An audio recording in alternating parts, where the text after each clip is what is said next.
नमस्कार, मैं GRS news के लिए गिरीश कर आज का ब्लॉग भी मैं दो खबरों को जोड़कर बनाने जा रहा हूँ। इस ब्लॉग में मैं बताऊंगा कि क्या उपराष्ट्रपति जगदीप धनखड़ ने इस्तीफा नहीं दिया था। आप इस प्रश्न को सुनकर निश्चित तौर पर ये कहेंगे कि किस प्रकार मूर्खों जैसी बात की जा रही है, लेकिन अगर आप आरटीआई को सही मानते हैं तो एक आरटीआई से ये खुलासा हुआ है कि जगदीप धनखड़ 21 जुलाई की रात को राष्ट्रपति भवन नहीं गए थे। ये जवाब जो है राष्ट्रपति भवन से आया। जब वो राष्ट्रपति भवन गए नहीं तो निश्चित तौर पर यह सवाल उठता है कि आखिर उपराष्ट्रपति का इस्तीफा आखिर किसने लिखा और किसने उस पर हस्ताक्षर किए। निश्चित तौर पर अपना इस्तीफा, या यूँ कह लीजिए अब कि इस्तीफे की बात चलते ही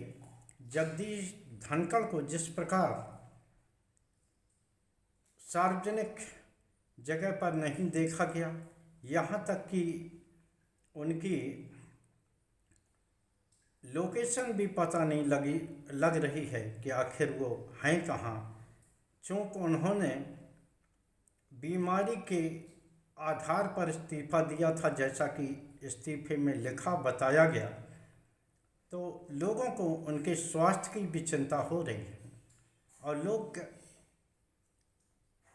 इस कारण पता लगाना चाहते हैं कि आखिर उनके साथ क्या सलूक हुआ है।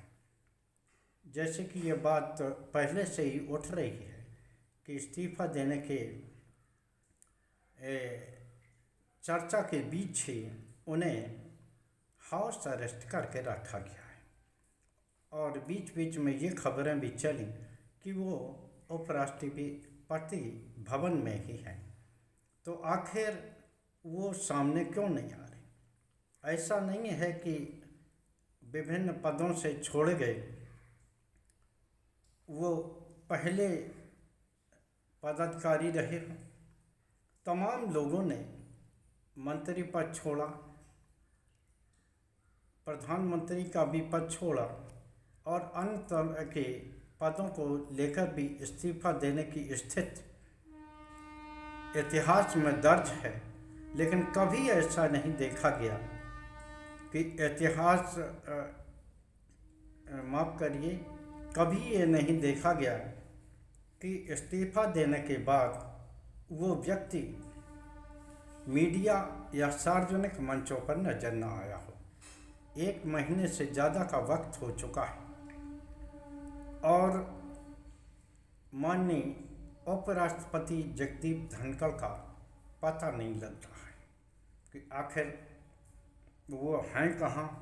और कौन सी ऐसी परिस्थिति आई जिसके कारण उनको इस्तीफा देना पड़ा। हालांकि हम लोग पत्रकारिता के दृष्टि से ये कयास लगा सकते हैं कि आखिर क्या हुआ होगा और क्या नहीं हुआ होगा, लेकिन असली कारण तो सत्ता में बैठे हुए वो लोग ही जान सकते हैं जिनके के कारण जगदीप धनखड़ से जबरन इस्तीफा लिया गया। मैंने ये शब्द अब इसलिए प्रयोग किया कि जब राष्ट्रपति भवन से,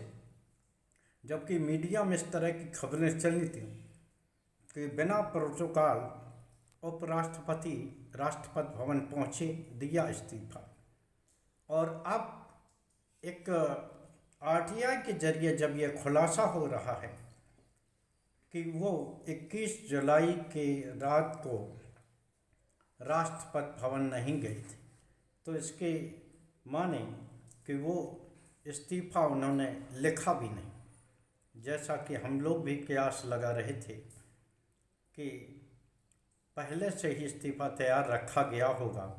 उसका मजमून भी पहले ही से लिखा होगा और उस पर दबाव डालकर उपराष्ट्रपति के सिग्नेचर करा लिए गए होंगे। अब ये बात जब आरटीआई के जरिए खुलासा हो रही है तो ये बात तय है कि उपराष्ट्रपति ने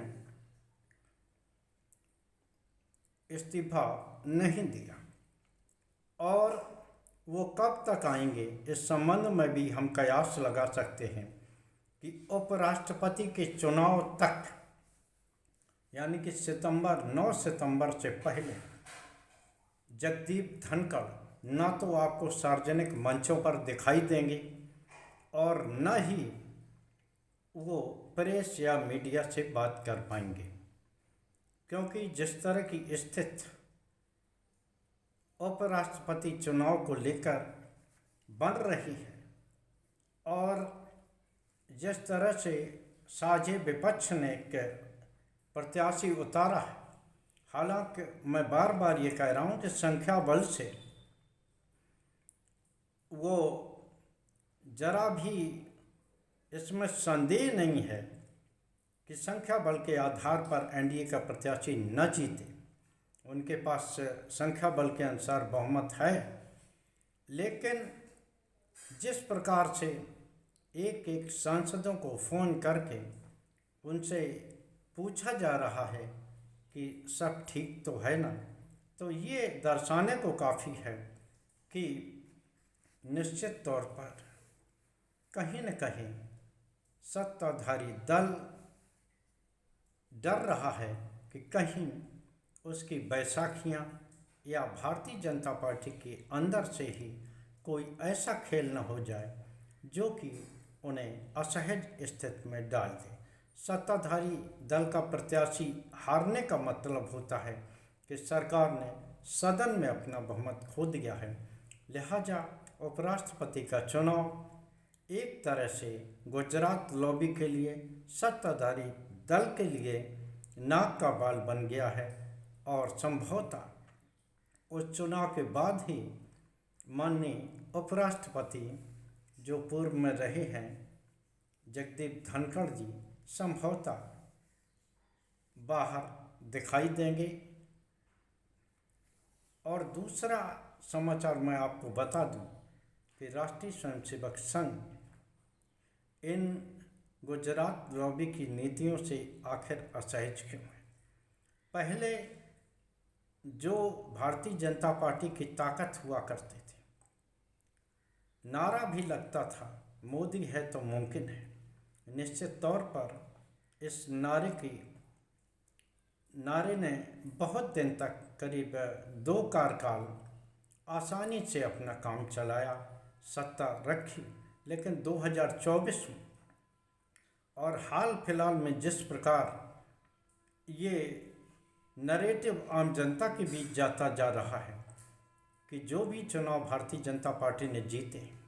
पहले तो उन्होंने विधायकों की खरीद फरोख्त, सांसदों की खरीद फरोख्त से ईडी सीबीआई के दबाववश इस तरह के आरोप लगते थे कि सत्ता बनाई गई है। लेकिन जब आप आज वोट चोरी के